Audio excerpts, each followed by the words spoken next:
คอยหา โสดถามรถถาม ปีแล้วลูกเขาจะใหญ่ ถาม อายุนั่นจักปีแล้วดิ ป่าคอยฮะวางหันก็จะจดหัน30 ปลายนะ ยังบ่ได้ฮอดบ่40ย่างได้เขาได้40ได้ โอ้30 เอ้ย ป คอ ลาย ย เนี่ย40น้องชายคน30 ปลายชาวปลายเนี่ยคนนั้นอันนี้30แล้วมันหอดแล้วคอยยังมาหอด40ได้ พูดของบ่อนี่มอด40เจ้าเนาะอายุยังน้อยหรือเปล่า กันน้องเขาอยู่พุ่นนั้นหอดแล้ว40คนนั้นเอาพุ่นในโคนะคนสูง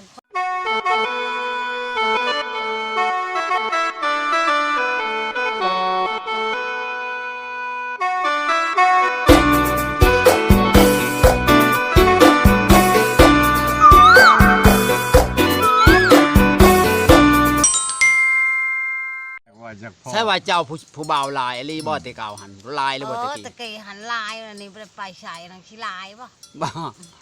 นี่ข่าวว่าไปบุญนี่ผู้บ่าวแซวๆเขาบอกว่า ว้าวแท้หักมันบริหมักเนาะว่าบริหมักอะไรได้ถ้ามันก็ยังว่าชื่อขนม ใครบ่มักเจ้าเฮาบ่มักเขา บ่บริหมักเลยจ้ะ บ่เป็นจังได๋จะบ่มักเขาเขาบ่รอบ่ รอบ่รอก็คอยบ่มักแนวคอยบ่อยากได้เนาะ เดี๋ยวจะมักคนแบบใดมักฮะ คนอยู่ซื่อ คนบ่ได้อยู่ซื่อ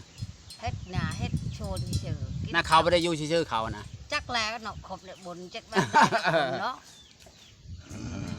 ไปบุญแล้วเห็นเนาะ บ่ เฮาบ่มักเลยแนวเฮาบ่มักนะเฮาบ่อยากได้คือแม่ผมไม่ทันเฮ้ยเอาว่าผู้บ่าวบ่เอาหรอกเจ้า ผู้บ่าวใช่ จักของเราว่าก็จะถามไปจัก เขาถาม เอาบ่เขาเอาหรอกเจ้า เอาก็จะถามเจ้าถามประธานนี่ก็เขาบ่อยากได้เขาก็เมืองงักโอ้ยคันรัวเรื่อง โอ้มื้อนี้นั่งห่างแต่พ่อใหญ่มื้อนั้นคือได้นั่งไกลแน่มื้อนี้ห่างอะไรมื้อนี้ยับออกก็สิยับออกไปเลยก็บ่อยากเด้อบัดนี้จักสิบ่ได้ไกลกันบ่ เนาะ บ่ตอนนั้นยังไกลแน่มื้อนี้คือห่างออกจักก็ คน ซ้ำอันนั้นซ้ำกับอึ่งเลยขยับออก แม่ว่าคนมักคนมันบ่แม่นว่าสินางอิงก็เดียวก็ดอกมันก็บ่คัก แม่น มันก็บ่คัก บ่ขยับออกเลย มันบ่คือเฮาเอากันแล้วหรือใครล่ะบ่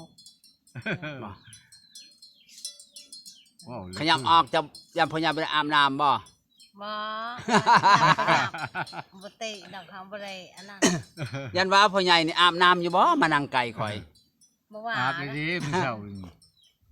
แม่น ไปตักน้ำก็อาบเลยแล้ว เอาบ่ได้ว่า ยังบ่ได้อาบ เด้ ตอนแรง บ่ ก็บ่ว่าดอกเนาะ ครั นั่ บ ง อันนี้บ่ได้ เขา เฮา เรียกว่า นั่งใกล้ ห ก็ ลาย ยัน คนมาแล้วมื้อนี้นะ นั่งใกล้พระเจ้า ได้ เพิ่น สอง มี คนมาเจ้านี่3คนอันนี้เนาะ ไทยมาหลาย เอ้ยชะแพงว่าเจ้ามาหมดได้ว่าอ้าว เขาก็บ่แล้วเขายากบ่โจทย์ก็บุญเสร็จมื้อนี้เรามาบ่ได้บุญในบ้านลาว อันนี้นะ เลยเราบ่ได้มา เนาะอยากอาหาร และอาจารย์คำพงกับเข้าบ่แล้ว เขาสิถามอันบางคำพงเราเป็นอาจารย์บ่เลยไหน เป็นคนธรรมดานี่แหล้ว แล้วได้ลูกเมียแล้วเอาบ้านไหนล่ะ บ้านเดียวกันมาเฮาบ่ฮู้คือกัน บ้านนูนคูนน่ะบ่ บ้านนนโคนบ่จักคือกันเฮาบ่ได้ เราชงเปยแม่นบ่ ชงเปื้อนนนโคนนั่นแหละ บ้าที่เบาเหี่ยวเบาโอกนั่นแหละ เฮาก็บ่ได้ถามเราครับ เมียเราก็อยู่บ่นี่ โย ก็อยู่เนี่ยเนาะเฮาถามเราก็อยู่เราอะ โย จะเห็นเมียล่ะ เฮาบ่ได้ไปเฮือนเราเคยสิเห็นนะเมียเรา ง โคว เลี้ยงควายเราบ่ได้อยู่เราอ่ะ อืม ให้เขาน่ะไปเฮ็ดเวียกให้ ลู เมี ก ย เรา เรา จะคนล่ะ บ่จักจะว่าเฮาบ่ได้ จะบ่ได้ไปนำคือที่เชิญ เอ้ย เออ สิถามได้เขา ก็บ่ บ่ ได้ ได้ถ่ายคลิป ถามมัน เขาบ่สิถามเขา เออ คันถ่ายคลิปคือเจ้าเฮาสิถามอยู่ดอก บ่ได้ถามจักต่อยเนาะเราไปนำกันก็ได้ เออ นี่โมสิว่าชูชีตามจุกตามจีเฮ็ดหยังเนาะ เออ เอาไปถามยังบ่ บ่แม่นสิถามคักปานผู้สาวเนาะ ท่านผู้ชาวเฮาสิถามคักอยู่ดอกคือเจ้า ผู้ นี่ สาวสิเอ้ย มีครอบครัวถามอยู่พ่อใหญ่ อยากถามอยู่ ถามอยู่ผู้ชาวหันโสดจักปีละถามเพิ่นดูนี่ ป้าคอยหา โสดถามรถ 10 ถาม ปี บ่ แล้วลูกเขาจะใหญ่นะ ถาม อายุนั่นจักปีแล้วดิ ป้าคอยฮะ อืม วางหันก็จะจดหัน30 ปลายนะ ยังบ่ได้ฮอดบ่40 ย่างได้เขาได้40ได้ โอ้ 30 เอ้ย ป ข่อ ลาย ย เนี่ย40น้องชายข่อย30ปลายชาวปลายเนี่ยคนนั้น อันนี้30แล้วมันหอดได้30ข่อยยังมาหอด40นะ อืม พูด ของบ่อนี่ยังบ่ฮอด40เจ้าเนาะอายุยังน้อยหรือเปล่า กันน้องเอ้ยข่อยอยู่พูนนั้นหอดแล้ว40คนนั้นเอาพูนในโคนะ บ่ คนสูงคนขาวคนนั้น เอาผัวบ้านไหนล่ะ ใหญ่ทางการแต่แกเป็นผู้ชายเหมือนกันเอาอ้วนบวกอันพวกอันพลามเอาในโขเอาอาจารย์ให้เขา เอ้ยจ้า อืม เอ้ยจะเอาพวกในครูเจ้าก็เอาพวกทหารเราเป็นทหารเนี่ยแล้วได้กินเงินเดือน จนได้ลูกหมดแล้วล่ะ จะบอกจะได้บ่พวกทหาร เอาแล้วเนาะเชื่อก็จะเอาเชื่อได้กินเงินเดือน เพราะยังมีเราเป็นทหารเก่าตะกี้ผู้ใดแต่เขาจักรพรรดิโผเนาะ เจ้า จนได้รับเรียนชัยผู้ใดแล้วเนี่ยมันคนนี้นะบางโดนลูกปืนถึงแล้ว เท่าไรแหละ ฮะโอ้มัน50ปลายเลยนะค่อยนะเป็นธรรมดาเลย รับได้บ่ มันโตนกันกับเจ้า30นึง โตนกับเพลิกนะครับได้บ่ อันนี้ค่อยเฮ็ดวิถูกกี่เลยก็ไม่ได้เห็น บ่ เพจตะกี้ค่อยเห็นเพจเนาะ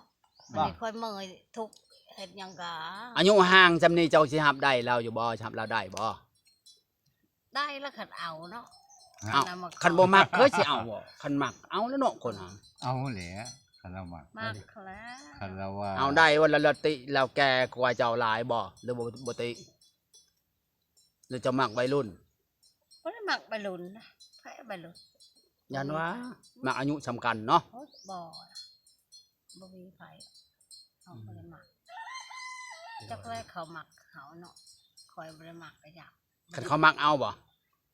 ไม่ได้เอาเรื่องเด้อคอยหันบ่เนาะคอยว่าตัดวิเศษบ่แล้ว วัยรุ่นได้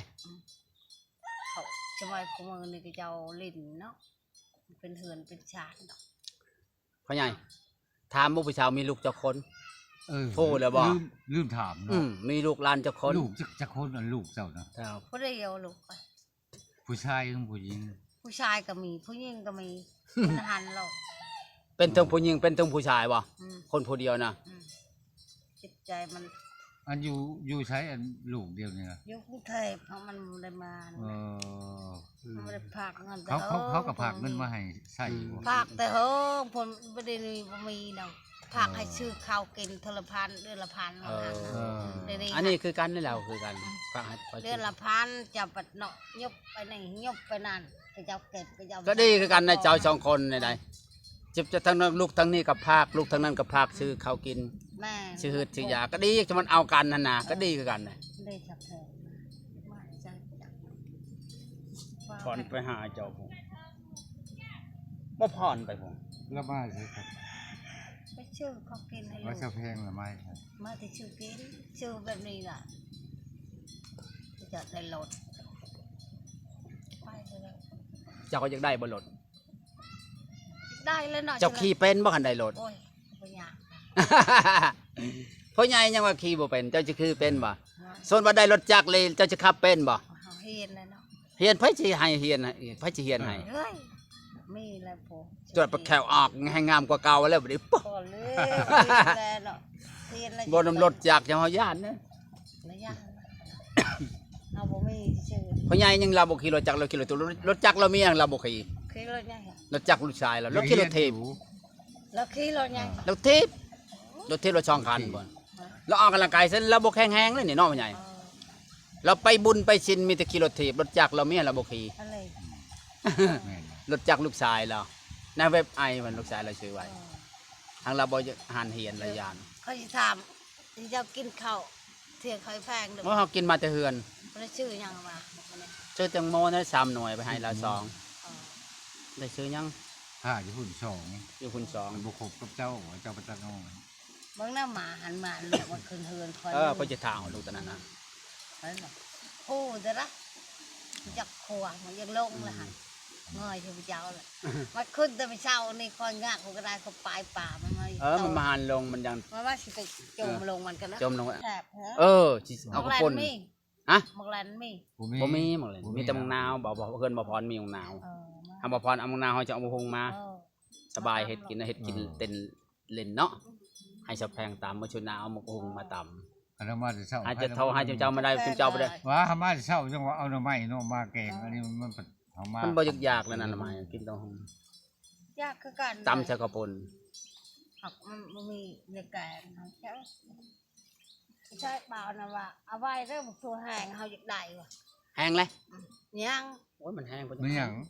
เปล่าอันนั้นกะว่าบนมันนี่เห็นนะ บ่เจิด ว่าเจิดคน อ๋อ ว่าเอาไว้เด้อคนว่าเอาไว้แนวในเด้อย าวบ่งามบ่ อ้าวก็เอาแนวเหินสะแผงจังยาวจะเป็นยาวคือกันนะ แต่บอก หมดโป เป็นได้พ่อใหญ่ ฮะ เป็นได้มาเห็นผู้ชาวล่ะ กูก็ดีใจแหละมันจะเป็นอะไร มาฮอดผู้ชาวแล้วบ่มีคำเว้า อืม เป็นนางเบิ่งน่ะ ผู้ชายมาเห็นหน้าผู้ชายเลยขั้นโอ้ร้ายก็คือว่าเกรงใจของเราอะนะอ่า แกล้งใจเว้าเล่าเดี๋ยวว่า สมมติ โยเนาะ สมมติแล้วดูพ่อใหญ่สมมติดู ขั้นแล้วว่าเลยเล่ากับพัดมีผู้เบา อ่า อันนั้นเราคอยเกรงใจนะ มีผู้บ่าวใส่บ่มีดอก ตู้พายเหลือ อ่ะเจ้าว่ามีผู้บ่าวเราเกรงใจผู้บ่าวแล้วจ้ะ อย่าไปแกล้งใจ เนี่ยเรามาพังหลักปักตุยก่อนเนาะแล้วเขาเลยสิมาแซงวันนี้มันก็อันนั้นเลยจังหวะ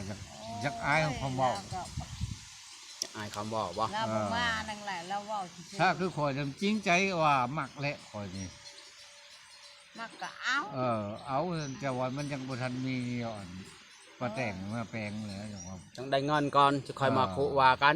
ต้องนี่ก็คบกันไปเรื่อย เออ ๆจีบกันไปเรื่อยๆเบิ่งในชัยกันก่อนเนาะพ่อใหญ่ ว่าอยู่ดีมีแห้ง กะว่าเจ้าปฏิเสธกับตัวภายใดกับเพิ่นก็สิจี้ได้ ดอก เพิ่นแล้วตกแรงเพิ่นแล้วเนาะพ่อใหญ่ ไปทางไหนหาวะ โดย ผมไปเสียงฟ้าหลินน้ำเจ้าอยู่ ๆเบิ่งดูเราชวนมาเล่น คน แล้ว เคยมาหลินมาหัวน้ำกันเลย มาเลยนะ มาบอกมาว่าเลย ไกลๆตัวนี้มา จะน่าเจ้าแล้วเขาวแล้วน้ำนี่ก็แห้งมาเล่นสบายแล้ว มา เอาหมกฮงมาตำใส่กระปุนให้สะแพงตำสัวเนาะ ย่านถามเลยว่าสะแพงราชิโยบ่เลยนะนี่ได้ บ่มื้อใดสิมาบ่ยากดอกโทรไปขอเบอร์เรามี สะแพงหันเราสิไปเก็บกาแฟนะ ถ้าบอกโอ้ เก็บกาแฟเฮาก็ตำแต่เฮาก็ตำเป็นเจ้าตำหงบ่เป็นบ่เป็นบ่ เป็น เอาชื่อกระปุนมาให้บ่พรชื่อกระปุนมาทุนเฮาก็ชื่อฉันก็บ่มีข้าวปุ้นเขาขายก็ เพิ่นสิ โอ้ยรักษามันมีอยู่แล้ว เพิ่นสิลงเก็บมันกับเพลพุ่นบ่อยู่เรางามบ่อยู่ไส ปักเซ นั่นแหละว่า ปักเซเพราะละกาแฟเนาะ ในปักเสรีมันก็บ่มีดอก โดย เรางามพุ่น แม่นละวะบ่ ไป น้อ ไป ย บ่เลยนะแถวๆนั่นน่ะ น้องนี่จะไปหมดได้ยังแต่พ่อแม่เขา เรียกว่าเขาไปก่อนเลยเนาะ เขาอยากไปแล้วชวนเขานี่ละเคยลูกเขาบ่ให้ไป ไปผัดปะงัวเนาะ ปะเฮิน เพราะว่า ปะ เขาบอก ชาน ไป